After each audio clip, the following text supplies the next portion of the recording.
Welcome back. I am pleased to welcome to the program from Rochester Regional Health, nurse practitioner Julie Lewis, along with her father, Milton Martin. Great to have you both here. Thank you. Thank you. So we're getting close to Father's Day, and so we're thinking about the men in our lives. And we're talking about heart disease, which is the #1 killer for men and women.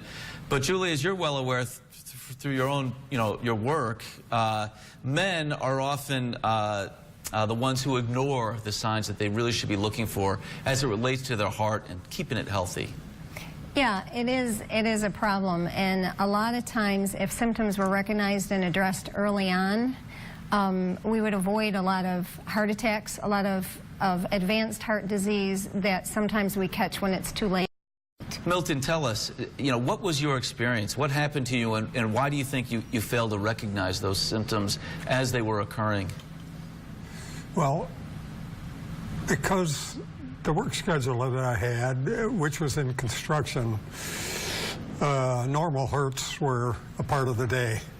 And I was out walking back my lane, which is probably half a mile. And I was walking through grass probably 6 or 8 inches deep, and I was carrying my left arm because it was hurting so bad. But thinking, what did I do that my arm was hurting so bad? You did do one thing that made a big difference. You did tell your daughter about that pain you were experiencing. Yeah, I did. Mm-hmm. And that was crucial, Julie, wasn't it? It was because at that point, which this was about 9 years ago, right away I asked him, do you feel anything else? Do you feel anything in your chest? Are you short of breath? Have you felt this before? And as he looked back, he thought, well, yeah, every morning when I wake up, my arm feels funny, but he attributed it to sleeping on it wrong.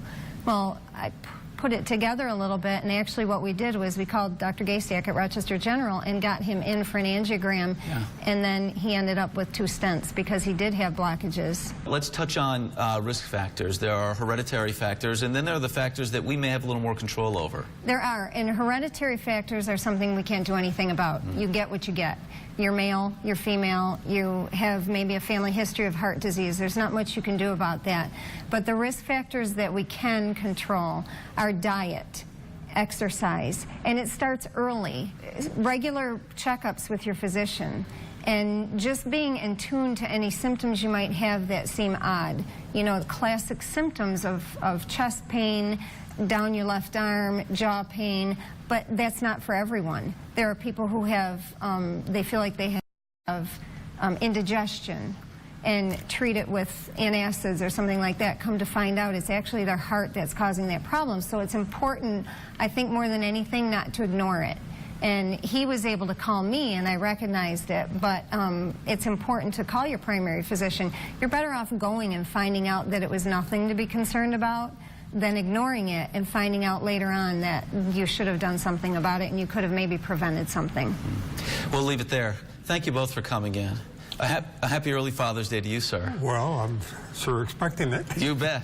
Thank you. And thank you as well. A lot more online. If you're looking for a resource, go to rochesterregional.org and click on services when you get there. We'll share that on our site as well.